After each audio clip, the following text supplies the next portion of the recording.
wanted to go ahead and introduce tonight's guest speaker. Like I say all the time, she really needs no introduction. Debbie Moran has a lifelong interest in astronomy since her childhood in Midland, Texas, where all the scenery is the sky. She's been a longtime member of our club, the Houston Astronomical Society, and she's served in a number of capacities here. Currently, she's the novice chair in charge of programs for new members, if that wasn't evident enough at the beginning. She also participates in outreach programs and is a volunteer telescope operator at the George Observatory at Brazos Bend State Park, which has recently reopened. She is a 2017 recipient of the International Dark Sky Association's Hoag Robinson Award for education of government officials about outdoor lighting issues. In 2010, her Woodside neighborhood became one of the first within the city of Houston, which limited the installation of low glare, or which allowed the installation of low glare, fully shielded decorative streetlights. For the past 5 years, she's presented concerns about the choice of high glare white LED streetlights in Houston to city officials, and hopes that the Houston area will someday join other communities in moving to warm or soft white or amber LEDs, which are recommended by the American Medical Association for their reduced glare and the reduced disruption of day-night circadian function. She has also lobbied tirelessly for lighting ordinance or education programs to reduce security light glare, and created the website www.softlighthouston.com to educate citizens on lighting issues. The site prompted the Houston Police Department to recommend soft shield lighting. Debbie is also in her spare time was a professional violinist, having been with the Houston Symphony and retired after 27 years in the violin section there. So, this is a topic that's very important for us as amateur astronomers, and we talk a lot about proper lighting, and like it says here, aside from everything that it does to affect us as amateur astronomers, it has wide-ranging impacts across many other areas as well. So I'll be quiet now and I'll pass it along to Debbie Moran, who's going to talk about lighting right to bring back the night. Debbie? Okay, thanks, Joe. And I don't know if you guys can see me, but that picture was the last time I saw what my hair used to look like. I now have my COVID hair for the past year. I now finally see my natural hair color. But for those of you who have heard this talk, there are going to be some new updates. I am going to be something of a rerun for about the first 30 minutes from what you've heard before.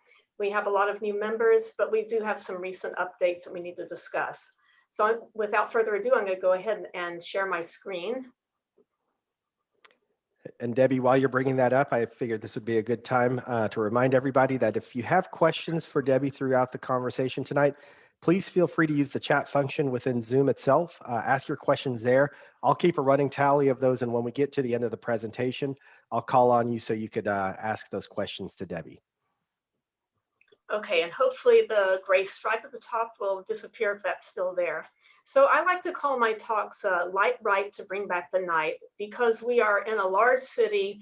I don't like to refer so much to dark sky, which is what we are going to try to do, because it scares people. So I think it helps to have the verb light in the titles of my talks, because we are not talking about total darkness in a very large city. That's not possible to do, but we can use light wisely. And there'll be immeasurable benefits, not just to the night sky if you drive out of Houston or even within Houston, but as we will see, it involves health, circadian rhythms for animals, plants, and humans, even accidents. This is something new we have that we've been looking at, and there's just immeasurable benefits. But we're also going to discuss why there's a lot of resistance from the public. What we're trying to teach them is not intuitive to them, and what we can do to maybe help them understand that they actually see better with our light. So first of all, I have been educated, like many amateur astronomers, by the International Dark Sky Association, which was founded in 1988 in Tucson by Doctors David Crawford and Tim Hunter. And their concern was that they noticed that the lights of Tucson, Arizona were brightening. And Tucson has several professional observatories outside of it, the most famous being Kitt Peak National Observatory. And they were trying to decide whether is there a way you can do lighting differently, which would not let it shine into the sky quite so much. And it also involved using wavelengths that the observatories could filter out. So they were able to move Tucson towards something called low pressure sodium, which is a very yellow light, and it had just a few wavelengths, which the observatories could filter out those wavelengths and make the sky appear much darker for them. They also talked about something milder, which is simply pointing the light downward. And this was new. People are just used to seeing the light source for all outdoor lighting. The street lights dip down, the lights, porch lights, you could see the bulbs. So they were trying to ask people to light in a very new way. They coined the term light pollution, and a lot of people say, well, how could light possibly be a pollutant? Well, it actually works very similar to air or water pollution because, first of all, it takes a natural phenomenon, the night sky, and it actually appears to dirty it, like the pictures of Orion on the left. I don't think anyone on Earth now sees the type of sky that the ancients saw. There is no place that is that dark anymore. And then on the right, you can see what happens when you live in a place with a lot of light. It's very washed out. But the other side of pollution is health. And we're going to go into these health aspects a little bit later in more detail. But light pollution, because of its effect on the day-night cycle, when you simulate daylight at night, it actually has quite a few adverse health effects for humans, animals, and plants. So one of the things we were able to see with this past freeze, you actually get a much better idea of Houston's light pollution with this contrast between the darkness when we lost our electricity and downtown, which was still lit for its infrastructure that they needed.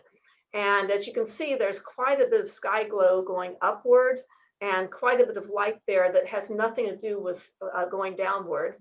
If you look on the lower left of this picture, if you guys can see down at the very bottom, you'll get an idea of what light facing downward would look like. You see just a little bit of glow from this building over here. A city like Tucson does that throughout the city. So what's the easy solution? Well, if you just turned off all the lights, we'd solve all these problems, but obviously that's not it. And so I can't just end the talk right here. So this is a contrast here between Houston on the left and Tucson on the right. The picture on the right is Tucson after it installed its warm white LED street lights. Their lighting engineer, Chris Monrad, is one of the people who has been advising us, along with James Benya, who's in Davis, California. Together, they're lighting Riverside, California, the whole county, and they've also advised one of the contractors lighting Chicago and the Grand Canyon and Flagstaff. So they're extremely well-respected lighting engineers. On the left is Houston, and we are really in the dark ages of lighting. Every white speck you see there is actually not our street lights, but business lighting. And I will be showing you that when you see that on the ground, we perceive that as glare. A lot of those white specks are shining into our eyes when we're a driver or into our windows in our homes. And they're not actually helping us see very well. So very recently, the Illuminating Engineering Society, which is the umbrella organization for all the lighting professionals, the lighting engineers, the lighting vendors, and the International Dark Sky Association joined forces to come out with 5 principles for responsible outdoor lighting. The first is decide if you need the light at all. It should have a clear purpose. Light only where you need it. So on the ground or on the side of a building, whatever it is you need, but not upward. Make sure the light is no brighter than necessary. We'll show that at night, you don't have to do surgery necessarily. So if you just need to see your surroundings, you're not going to need ultra bright light to do that. The light can be controlled. So if you really just want to know, has someone passed by your property or entered your property, motion detection can do that for you. And then color is very important when we're concerned about the night sky and about human and animal health.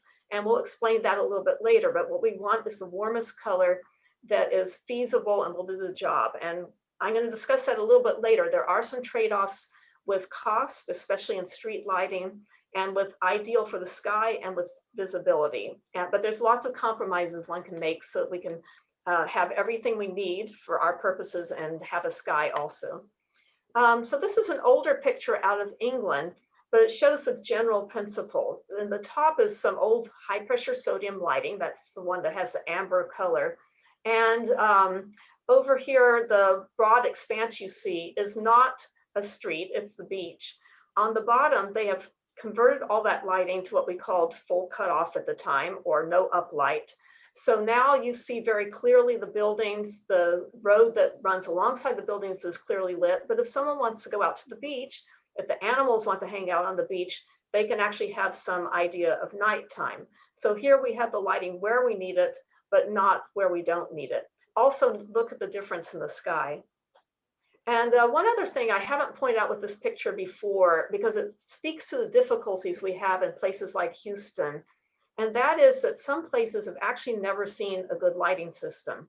So the old system we had was also not good, and much of Houston's new system is not good, but people don't understand that there's something better than both, and that's what we're going to talk about tonight. So our previous sources of street light used to be mercury vapor in the more than 40 years ago, and still in some places. High pressure sodium is what Houston had, which was that amber color, and that particular fixture is called a Cobra head drop lens fixture.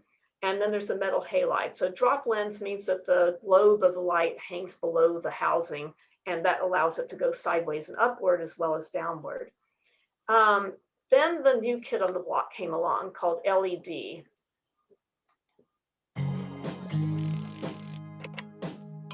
Behold, the light-emitting diode, or LED. But where did it come from? Meet Nick Hollingyak Jr., born in Illinois in 1928. Although Nick was born in the US, his parents had immigrated from the Carpathian Mountains of Europe. During Nick's childhood, his father traveled widely, working primarily as a miner. Nick was the first member of his family to receive formal schooling. Eventually, Nick earned a PhD in electrical engineering from the University of Illinois. During this time, he worked with Dr. John Bardeen, who later co-invented the transistor. Over the course of his career, Nick has made numerous discoveries, improvements, and breakthroughs, but he's best known for one invention that outshines the rest, the light-emitting diode, or LED. But what is it exactly? First, let's start with diodes. Diodes are simple semiconductors, and the conductor material is usually aluminum, gallium, arsenide. The flow of electrons in this material can produce light more efficiently than a traditional incandescent bulb. LEDs last much longer than light bulbs, and they produce much less heat. For this achievement, Nick is sometimes known as the father of the light-emitting diode. As subsequent researchers revised his invention, the LED has spread out from labs at General Electric to countries, cities, and homes throughout the planet.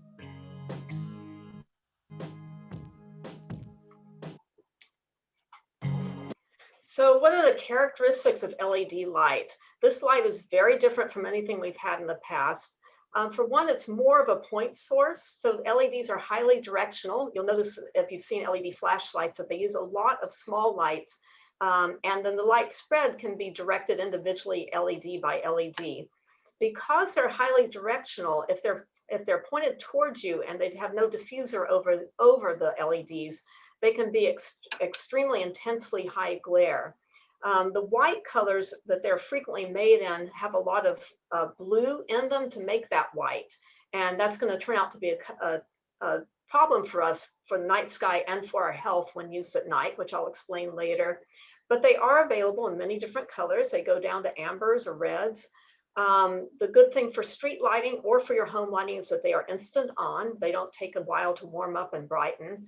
And they are dimmable, which a lot of cities are using dimmable versions of LEDs in their street lights, including Tucson. They're extremely efficient converting energy to light. So they have a lot of advantages that way. A lot lower wattage will give you a lot more light than we had before. And again, like the video said, that's because all of that energy, or virtually all of it, goes into creating light instead of heat. And they also have extreme longevity. And that extreme longevity part is really important to us because it's so important for us to get this education to people before they buy the wrong light. Because once you buy the wrong light, it's going to last for a very long time. So the biggest problem with LEDs, which are intended to reduce our energy use, that's why many cities converted to it, is that they're also extremely inexpensive to run. So it doesn't help you to have a light source which uses 1/6 the energy if you just go ahead and install 6 times as much as you need. So Steve Goldberg took this picture. We've been taking a lot of pictures of lighting around Houston, and this is a used car place. The LEDs are actually facing to the right. They're not even facing us, The glare, if you're coming down Beech Nut from the right side of the picture, is really bad when you're stopped at the light. And a lot of this is pointed upwards. So what you see hitting the street or their parking lot is just probably about a third of the light that they put up there. So if they were to turn all of those downward, the parking lot would probably be 3 times as bright, or they could have used 1/3 the amount of light. And one of the hardest things that we deal with as educators is the knee-jerk notion that if I can see a little bit with a little bit of light, I must be able to see better with a lot of light. Surely brighter is better. So I was driving around trying to figure out, I know people must intuitively know somehow that at some point that's wrong. And then I remembered one of my favorite Hitchcock movies. If you haven't seen Rear Window, I apologize because this is one of the pivotal scenes, but I will stop it before it goes too far. Where's my mouse? There it is. What do you want from me? Your friend, the girl, could have turned me in. Why didn't she? What is it you want? A lot of money? I don't have any money.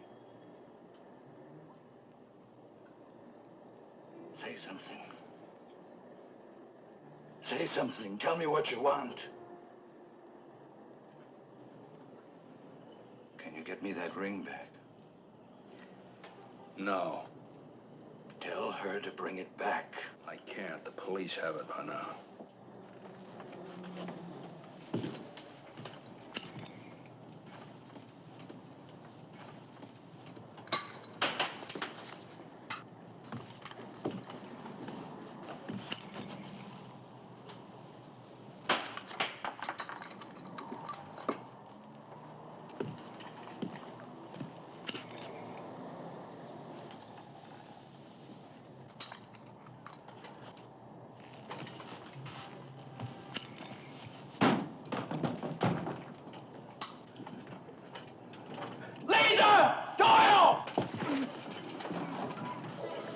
So that works up to a point.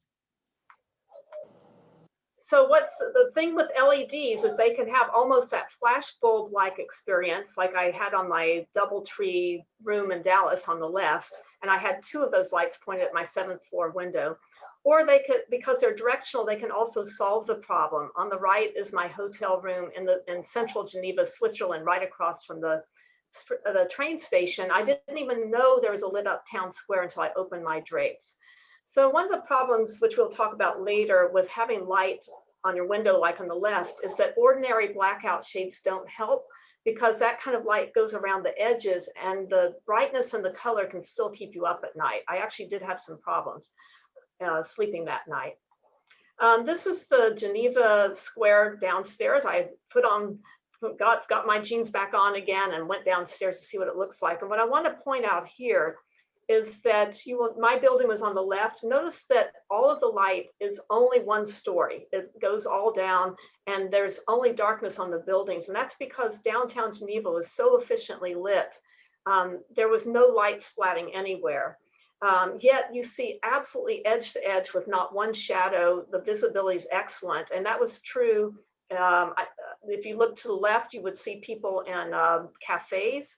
You see the street. You saw a cathedral across the street, which had amber light, but every light was pointed downward. That allowed actually a very peaceful sleep just a few stories above that square. So the other question is, how much light do you really need?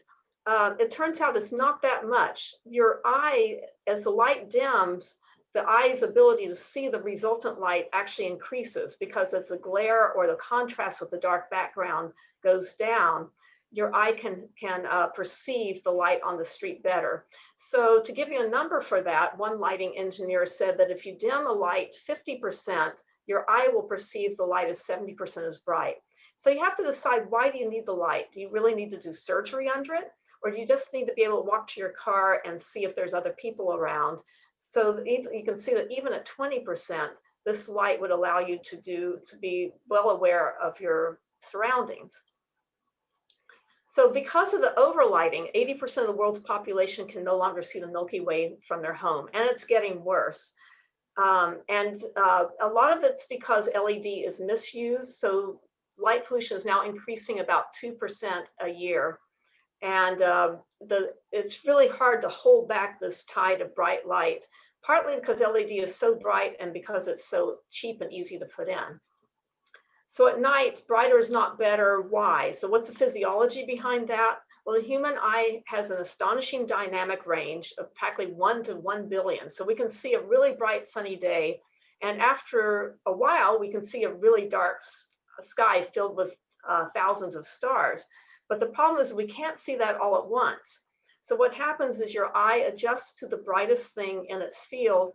And beyond a certain threshold, everything turns black. That includes parts of the scene that actually do have light on it. You just can't see it because of the brightest source and because of the glare. So this is the famous IDA picture, which is on its website and in its brochures.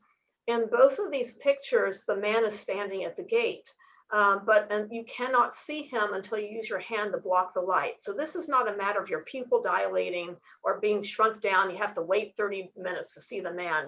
It's the contrast between the brightest thing and the darkest thing that's changed. You notice also on the left side that where the man is at the gate looks hazy. So there's a name for that. It's called veiling luminance. And it is something that lighting engineers now calculate for. So there's a diminishing return when you try to spread the light too far. You actually may be getting light onto the man, but you can't see him. So we call glare the enemy of the night. And there are three things which create glare. There's brightness, color, and light scatter, and shielding also makes a difference. So the reason for that is that for color is that blue light is a shorter wavelength than redder light. And this is a physics thing. A shorter wavelength scatters more in the atmosphere. So blue wavelengths, which are very short, scatter 10 times as much as red light does. And that's creating that hazy effect when you look at a very bright light source. It's also, if your kids ask you the reason the sky is blue. There's also something called correlated color temperature. When you buy a light bulb, you will see a marking. They'll also mark it in words. So for instance, soft white light bulb, we'll say that's 2700 K. 3000 K is the color of a halogen bulb, or right now, if you go to a Home Depot, they often label that as bright white, although it's still a warm color. 4000 K is cool white, and 5000 K is daylight color. And for exterior lighting, we're trying to get away from the bluer colors. So this shows you visually why those bluer colors and why those blue headlights are more uncomfortable. All four of these bulbs are the same wattage. And our street lights here in Houston are the 4000 K, this one. But in Phoenix, they're this color, and in Tucson, they're this color. The problem is when people see one of these appear on their street, they don't think it's so bad. They don't understand what happens when you get 179,000 of them, when the eye has to react to that light over and over and over again. So we're encouraging cities to use the warmer colored street lights.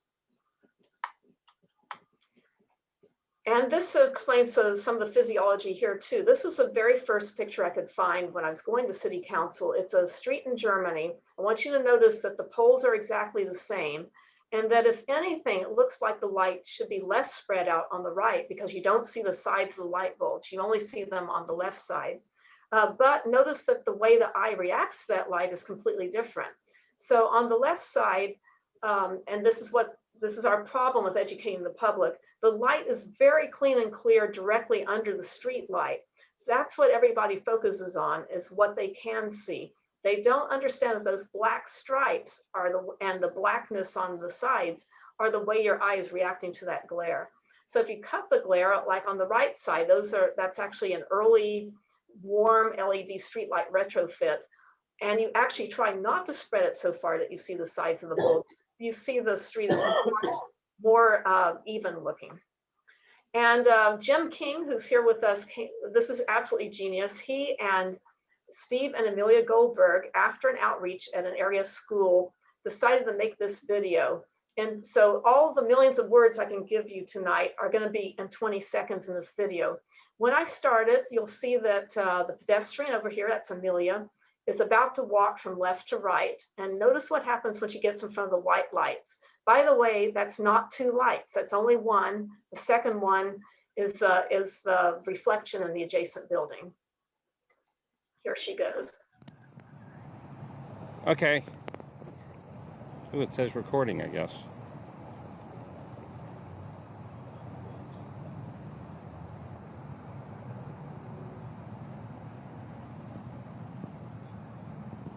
That is a huge difference in visibility in my book.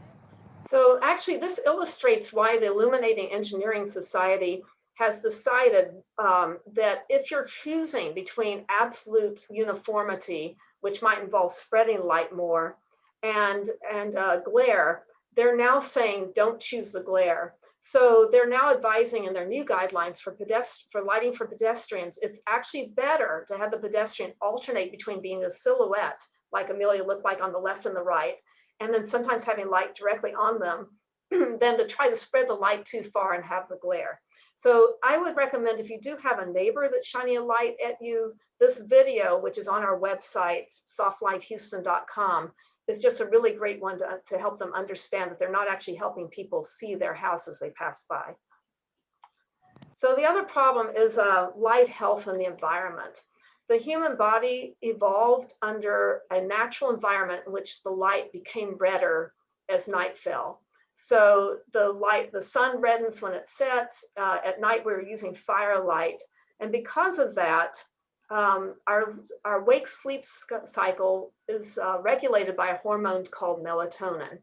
And that production of melatonin by our bodies, which makes us feel sleepy, is regulated by the disappearance, not of all light, but of particularly blue frequency light from the environment. And that's the problem with introducing this blue frequency light and trying to create an artificial daylight at night.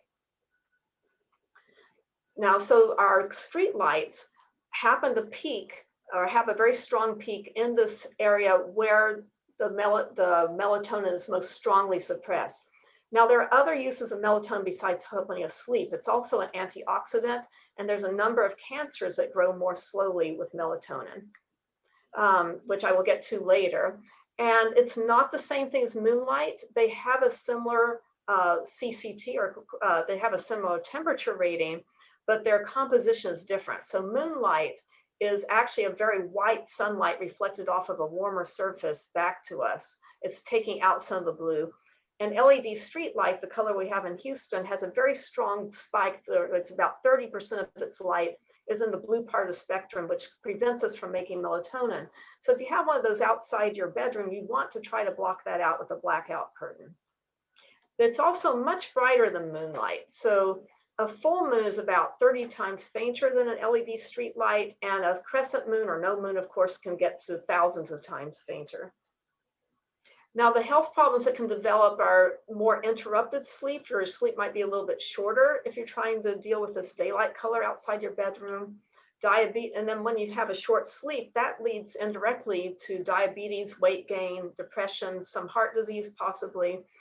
And no one has supported me on saying this, but I have to say, if you look at scholarly papers on suppressing melatonin, and you look at the ailments that make COVID-19 worse, there is definitely overlap. There's not a study that says streetlights cause COVID-19, but it's unmistakable. There is an overlap of the health problems that develop from suppressing melatonin and the same health problems that make COVID-19 worse.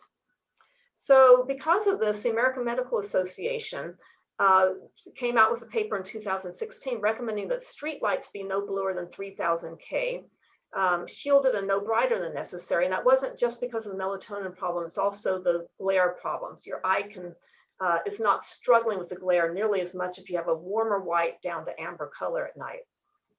So the International Dark Sky Association has just recently shifted its best guidance from 3000 K down to ideally amber, and because again, they're focusing on the sky, or a subdued warm white. And they have gradually shifted their guidance as the products have developed. As you get warmer, the products get a little bit more expensive, as you get below 2700K. But 2700K, the color of a soft white light bulb, like on many porches, is now no longer any less efficient than the white color that we're using. In fact, Los Angeles went down 30% in their wattage when they switched from the color we have to a warm white color in their street lights. But the 2200K you're looking at now is somewhat more expensive. You get less light per watt. But if your primary purpose, if you're in a place like maybe Fulshire, like where Jim King is, or near the George Observatory, this is the lighting which is much better, preserves nighttime, and it's also the very best for health. So to the extent that maybe a smaller community can afford it, and it's become more and more affordable, it's definitely something to look at first. So what about the nature? I'm going to go through this fairly quickly because there's some other issues I want to talk about tonight. Trees don't know when to drop their leaves if they have a light near them. So if you notice this tree, the leaves near the light are not falling. That's because they use the relative length of day and night to determine the change of seasons. So if the days don't get shorter like they should, then they don't know when to drop their leaves, and that can affect their reproduction. Soybeans turn brown when they're ready to go to seed. If you notice this green strip on the left, you can't see it very well, but there's street lights all the way down here. So again, these soybeans are having trouble with the seasons. And with night, pollination actually is very important to human health, and all animals goes down in a lit field.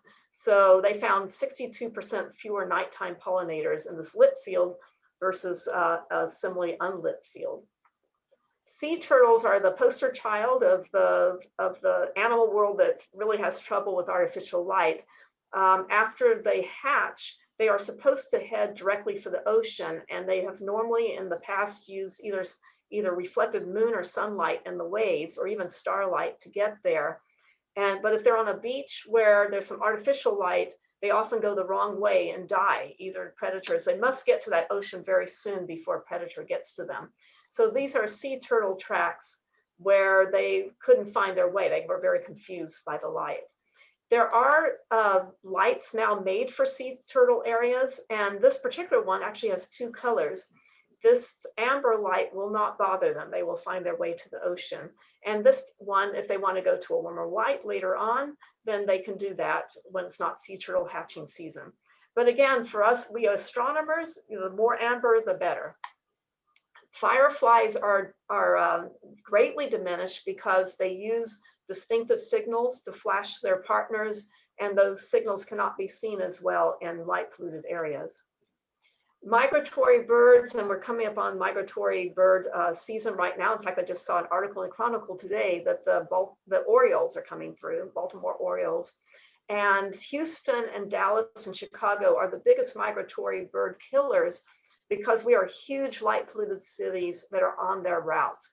And the problems for migratory birds are both building lighting. They have a tendency to smash into lit windows, but also just city lighting in general. They normally would navigate by the stars. They're highly attracted by the light. So the other thing that might kill them is simply hovering around the city, getting exhausted and ending up on the ground, and then being too weak to go ahead and fly on. In fact, it's shocking. About 100 million to a billion birds die each year. We have already lost about a quarter to a third of the bird population compared to the 1970s, which is shocking to me because that's in my lifetime. So we are coming up on the Lights Out Texas campaign. Audubon often runs these campaigns asking people in cities or tall buildings to turn out their lights for a specific period when the migratory birds come through. So that's usually around April 19th to May 7th, when you have the greatest concentration of them, from 11 p.m. to 6 a.m. So if you do have a home where you normally leave your lights on, if maybe you can go to not leaving your porch light on as much that particular period, that would help them out. Probably downtown is the worst threat, but these campaigns go on every year. Of course, as astronomers, we would love to see Houston's lights become more responsible for the whole year. The other thing that affects Houston is West Nile virus. So light pollution has been found to allow birds that are infected with West Nile virus to stay infected 41% longer. So that just gives a or for them to infect them, they're infected longer. They pass it on to the mosquitoes, which bite us. So that's going to increase the spread of West Nile virus.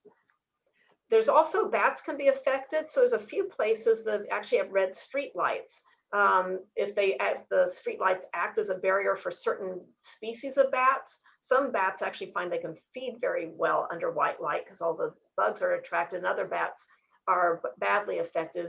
But I was surprised how good even red street lights look. They're actually not that disturbing. So it would be great for astronomy. And then I figure if all else fails, the number one reason to avoid white light at night is this.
Oh my God, I am so scared out of my car right now. These is like everywhere. They're inside the store. We was down on the strip and it was crazy. Like it was bad. Like I can't do it. Like seriously.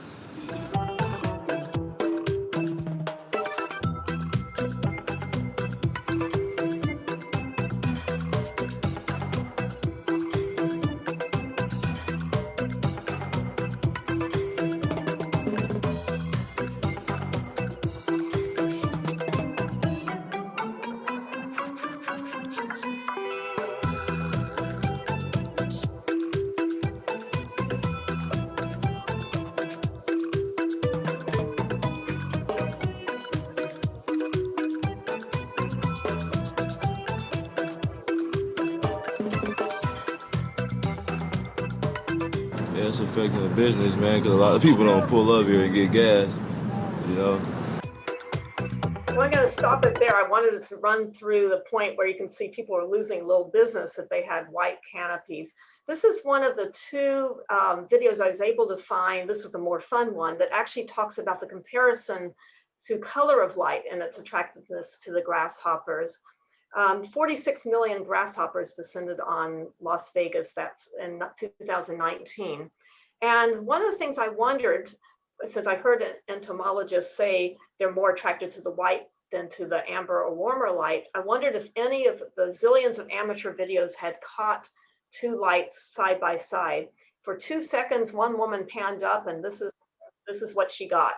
So here's the proof. They're all going for the white lights and they're completely ignoring the high pressure sodium light there. Now it turns out that I was prescient because just on a couple days ago, on March 30th, the New York Times aired this story in their science section. This was studied and it was definitely determined that light pollution is what drew the grasshoppers specifically to Las Vegas. So normally they go on this big migration and they would be spread out over the entire landscape. Las Vegas has that pyramid with the big, tall pillar of white light. They think a lot of these animals and birds get attracted to that first. So a concentration of 46 million grasshoppers all ended up in one place. Now, what's really interesting is we are about to have the emergence of tens of billions of cicadas called Brood X in the eastern to midwestern states. And I actually wrote the International Dark Sky Association. I said we might want to have some observers to see if they react the same way to light. I did find a cicada article which shows it throwing itself against a white lit building. So some of those cities, we'll have to see what happens, but some of those cities that have chosen a lot of white light may regret it in the next few months. When the soil turns 64 degrees, and that's expected by May, tens of billions of cicadas will be out and about. So this is again showing what our streetlights look like. This is an unshielded streetlight that's put up in Sugar Land actually a couple years ago now. And about crime, well, Joe Califf found this Nextdoor listing, and he said it's the first night that the streetlights were turned on in his neighborhood. And it's about a stolen SUV. The writer says it was right across the street from their houses between 10 and 12 p.m. At the end, he says, again, under a very bright light, it's a damn shame, stay safe. So what we think happens is that when this really bright light is put on the street, everybody has to get the thickest blackout shades. You actually lose some nighttime awareness. So people are less aware than ever of what's going on outside. I know that happens around our neighborhood of Woodside because we sometimes have crime reports that are always about the neighborhoods around us. Well, there were 4 cars broken into in this really brightly lit, unshielded neighborhood north of us. But in our neighborhood, there was a security camera that recorded somebody starting to open a door, and then a motion detector came on. So we really think that subdued lighting combined with motion detection goes farther to ward off crime. It prevents it before it even starts, or at least it has that potential. And this is my favorite streetlight ad. I just have to show this because it's fun.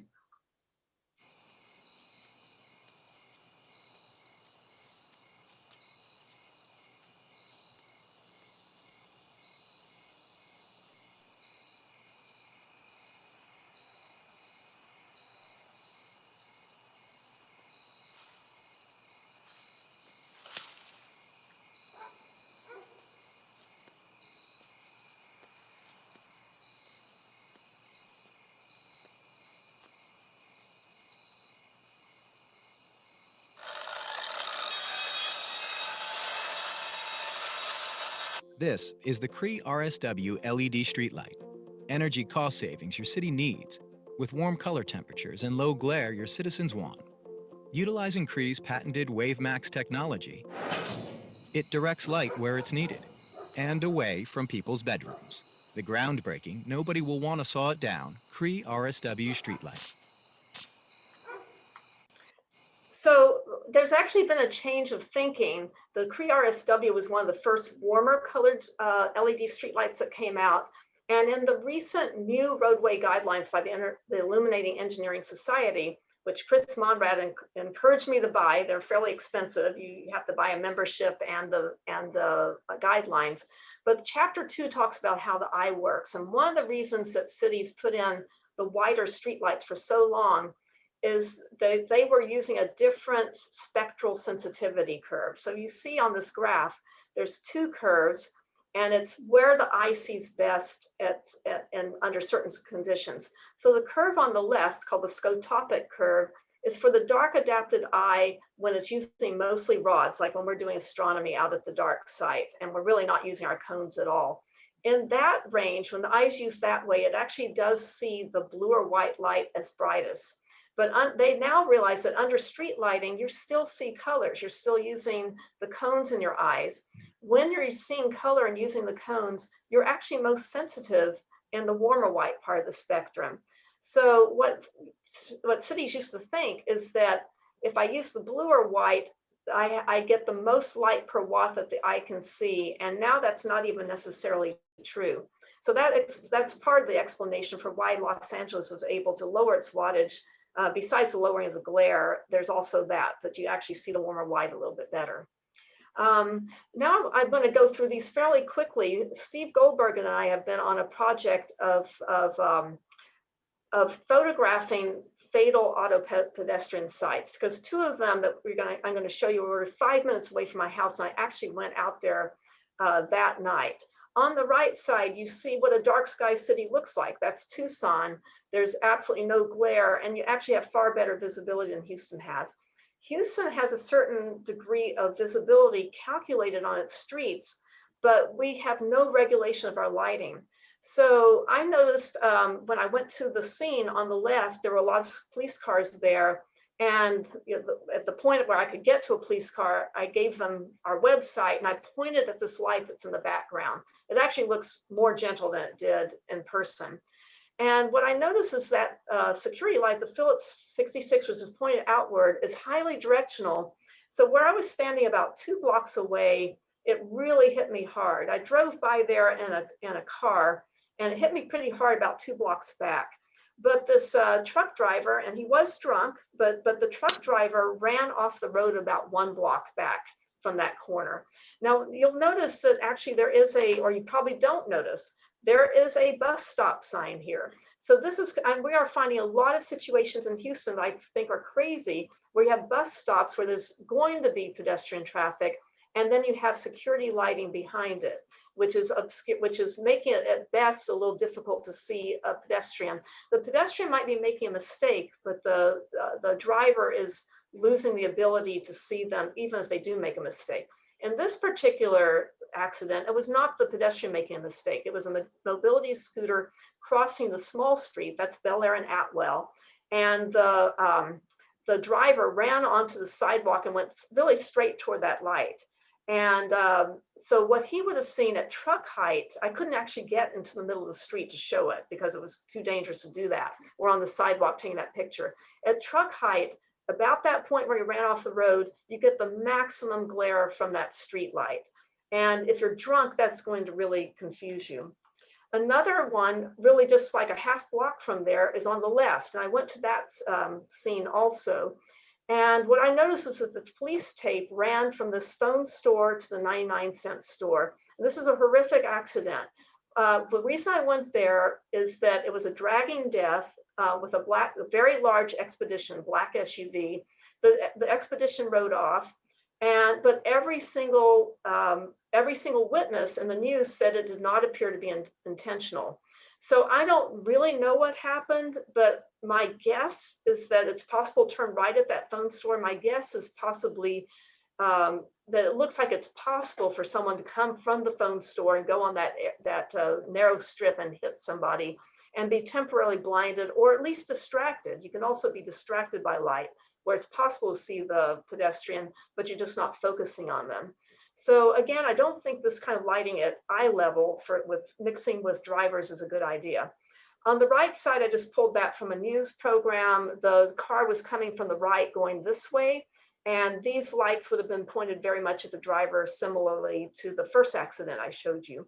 Now, there's no guarantee that the lighting caused the accidents, but Art Acevedo took it seriously enough to actually have an accident investigator call me on that first accident I showed you.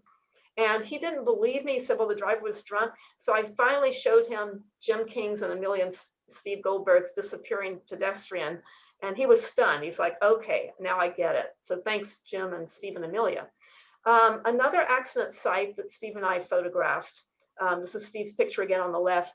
This is more the Where's Waldo effect. So the cars coming down here, there's actually a couple bus stops again over here. And there's a apartment complex that of course people are going to walk to.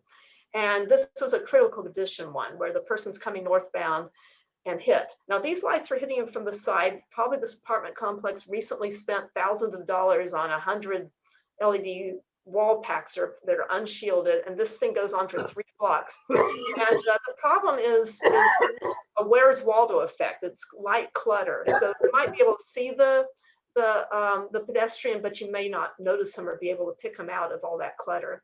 On the right side was one that happened recently. Again, I have not traveled to that site, but what I noticed on Google Earth and in the film is that this is a fairly dark two-lane street. 75-year-old man was helping a vehicle back out, and he was hit. And the only light there was a couple of these kind of bright white unshielded lights. And on a dark street, that pretty much blinds a driver. So again, the pedestrians may be at fault, but I frequently slow down for pedestrians when I'm able to see them ahead of time. And this kind of lighting we have in Houston is making that much harder to do. It also makes it harder for the pedestrian to notice headlights coming at them when they're being bombarded with bright light. And then here's just one more, which I don't know, but I just noticed that it was a bus stop. This is exactly where the accident happened. I noticed these lights here on the sign, and I noticed a light over here, and I noticed that one of these lights on the sign was straight down the street. So again, I don't know if those were on. I just noticed that you have the lighting in the bus stop at another fatal auto pedestrian accident site. There's also some planned lighting. This is not an accident yet. which I think is not a good idea, where there's these clusters of unshielded cylinders. They're not horribly bright. And when you're a pedestrian and when you're at the intersection, it really looks quite well lit. But the problem is approaching the intersection. And this is actually less confusing because we had to take this from the sidewalk. When you're in the street, all four corners at Eldridge and Memorial have these irregular clusters of white cylinder light, and it's very confusing. So and then it wasn't until we went back to take the picture that we noticed that sure enough, there's the two bus stops across the street from each other. Now they intend for people to go cross at the crosswalk, but when we took the picture at Gessner, I was like, now I know why people cross in the middle of the street. You had 8 lanes of traffic, 4 on one side, 4 on the other, all coming at you, moving when you're crossing with the light. It's almost less scary to cross in the middle, but this would not be a good idea here because if you misjudge and there's a curve right before coming to this bus stop, the car is highly unlikely to notice you. There's actually a CVS across the street, strip centers on both sides of the street that's going to attract that bus stop traffic. Just a quarter mile away, here is this lighting right here. I'm sure this is expensive, but you can get inexpensive versions where you could see that you use a shielded warm version, and you would have been able to see everything much better without the confusion. And then this was just sent to me by a guy named Mark Anderson, who works for ExxonMobil. He says they're improving their lighting. This shopping center on the left, he said you can almost not see the traffic lights when you're trying to enter the shopping center. On the right, he has a comparison picture. So I can't take too much longer. I just want to go quickly through one other harm, and that is light trespass. This is one of our members, Jennifer Sotuyo's bedroom window, looking out from her gallery of townhomes. On the right side, just not long ago, someone put a white light on that pole. She said this is her one oasis of darkness before where she could do a little astrophotography. This picture on the right is taken 30 minutes after sunset. It's like daylight now. And we're going to talk a little bit, I've got a cat coming, but we're going to talk a little bit about laws and why we need them and why we may need to wrangle a little bit with the state of Texas.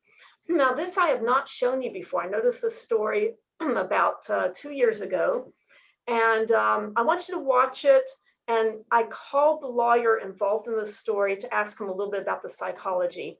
And after I talked to him, it made me realize more and more that education alone is not what we need. We need to have laws that show that the state and the city back us up on the harm of bad lighting. So it looks like there a little bit of racism creeped into this. The church thought it was being persecuted.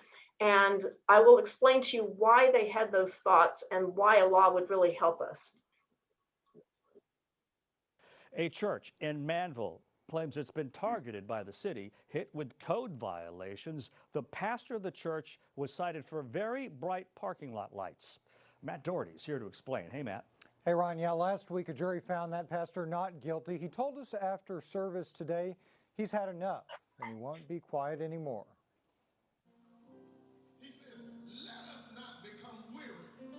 Pastor Patrick Williams' Sunday sermon at Overflow Church in Manville draws a following.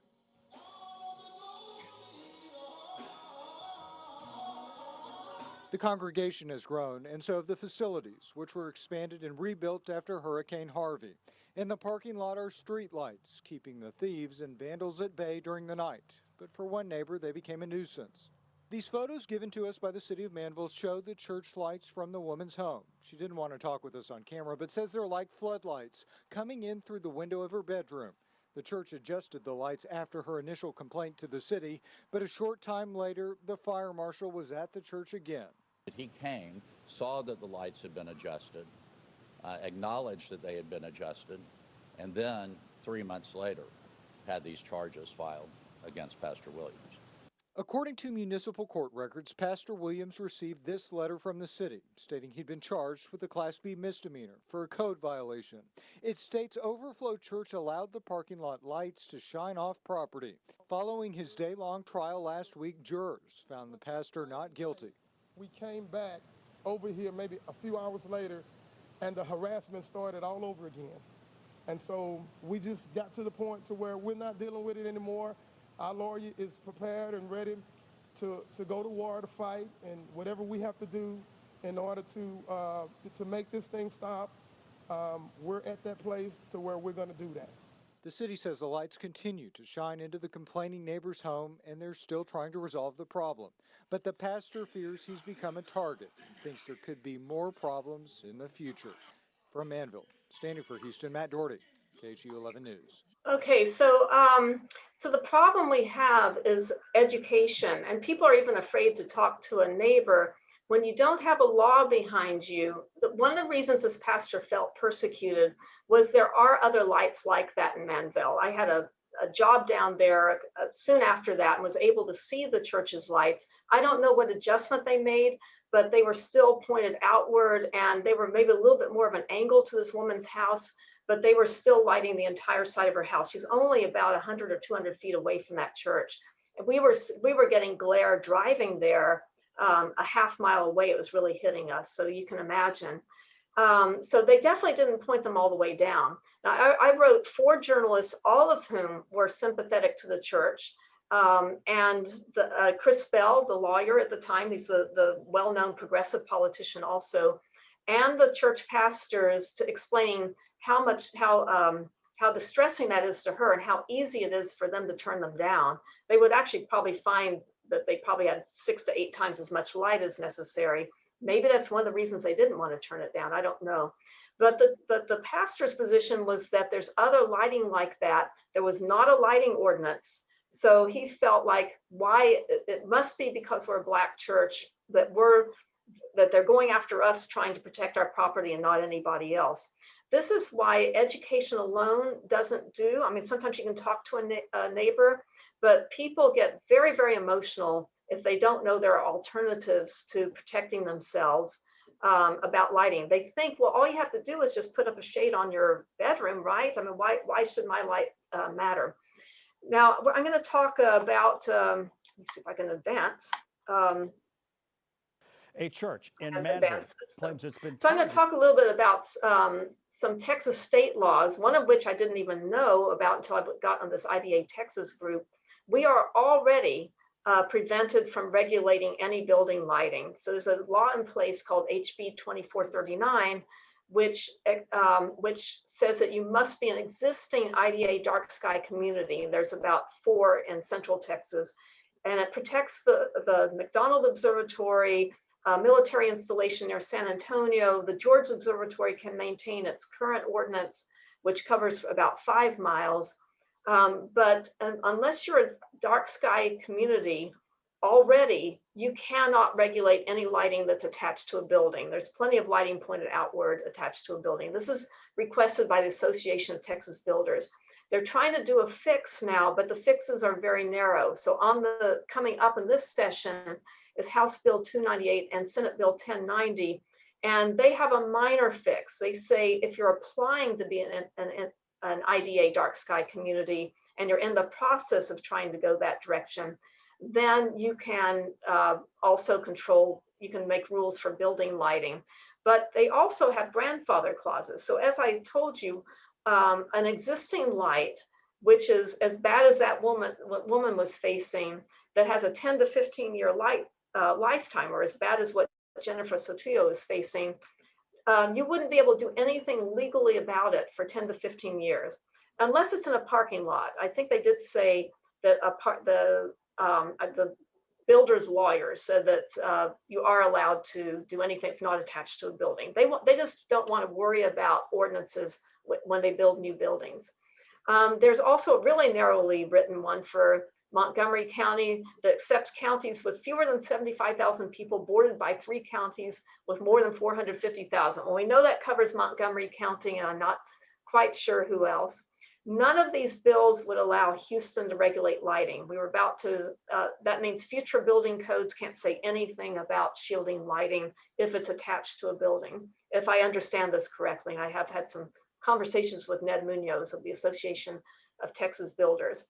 The person who's sponsoring 298 is Erin Sweener, who's in Dripping Springs, and she's a I believe she's a Democrat, and then Republican Dawn Buckingham of Austin is sponsoring Senate Bill 1090.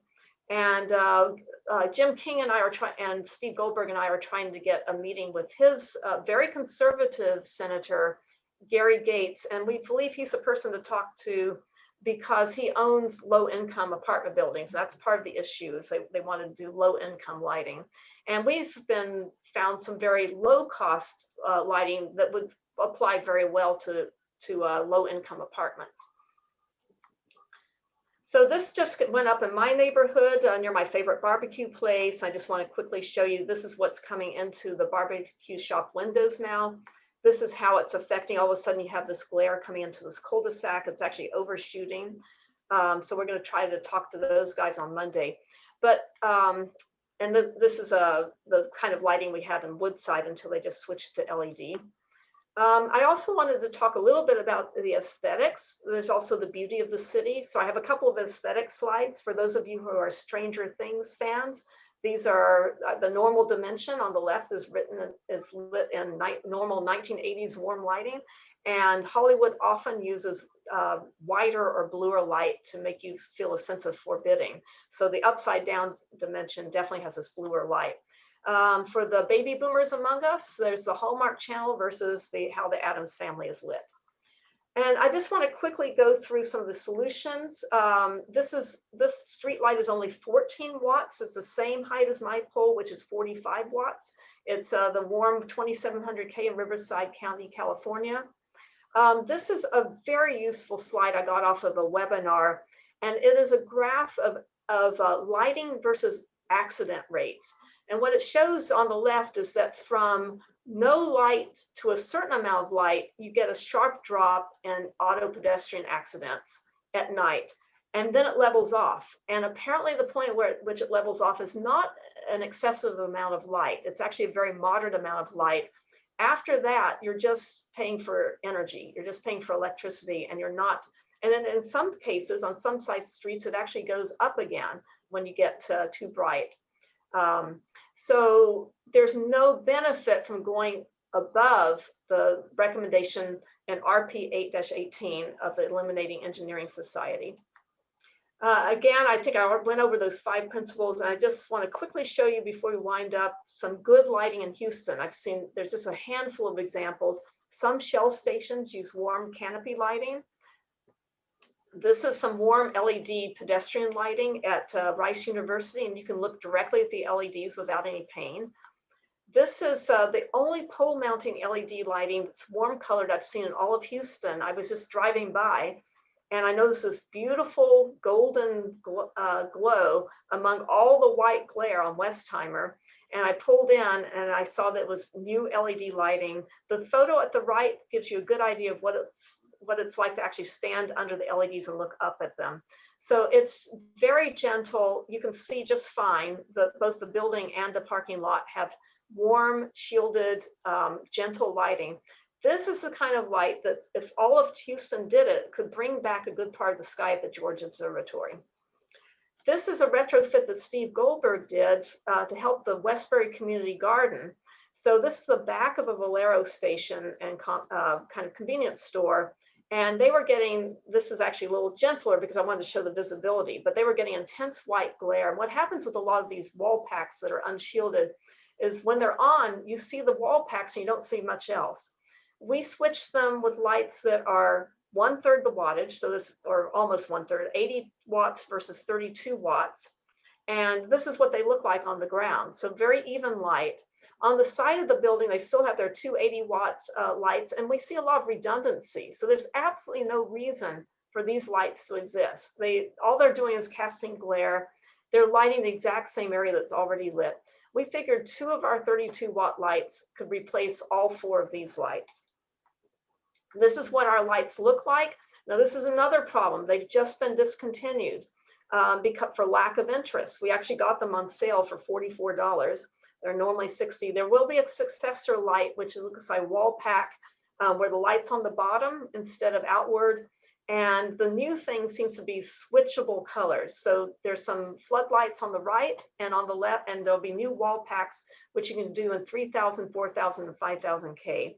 And the one on the right is only $20. So we're using that to replace on apartment complex. We're just trying it, but it was the least expensive option we could find for a low income apartment to replace a bright white light that's going all the way 250 feet away. It was still extremely bright in the field.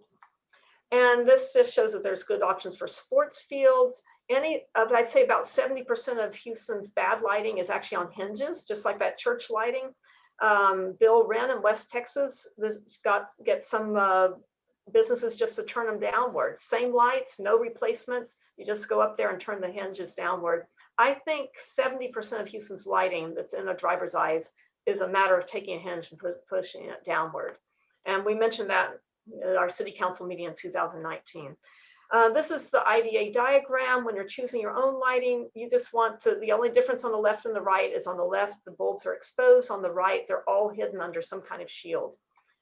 And so here's some attractive porch lights. This is something that clips onto a bare floodlight bulb. If you have just the old bare floodlights, you don't even have to change that. You can, for about, I think it's about $25, you buy a pair of these and they just clip onto the bulb directly if it's a full-size PAR 38 bulb.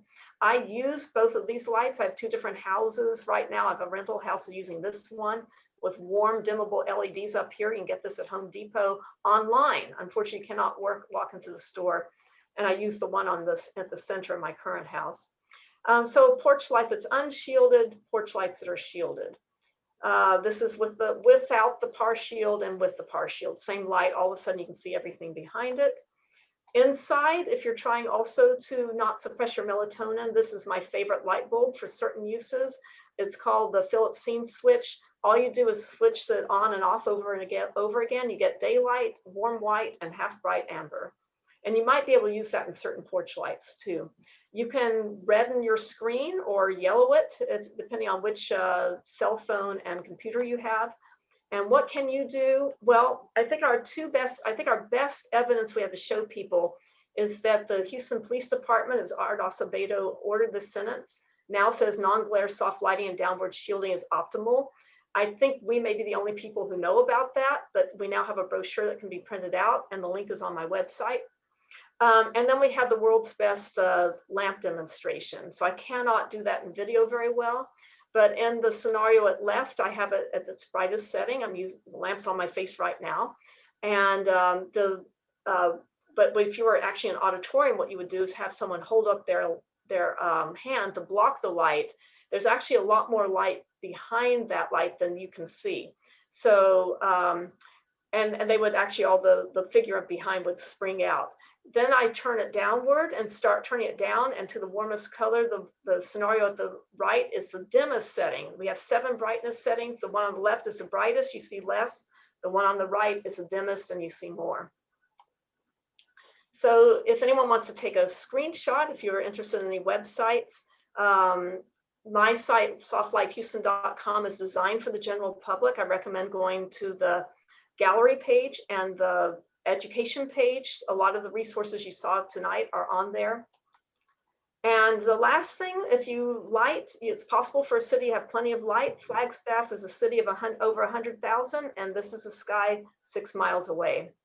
And that's the end. I know it's a long song, but I hope some of you guys are still with me. I'm going to stop my share. Appreciate that, Debbie. Thank you very much for always and a very informative presentation and something that we can all learn from and hopefully evangelize to our neighbors.